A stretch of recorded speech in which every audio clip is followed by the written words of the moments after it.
بسم الله الرحمن الرحيم.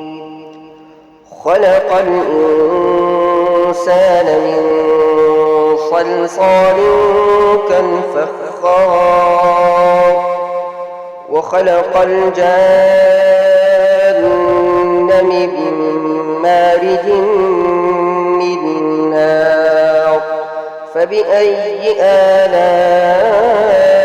ربكما تكذبان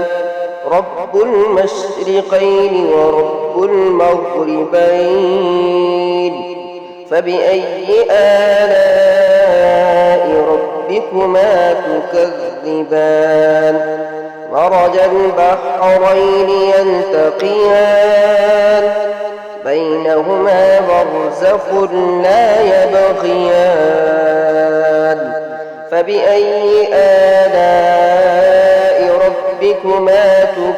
تكذبان يخرج منهما اللؤلؤ والمرجان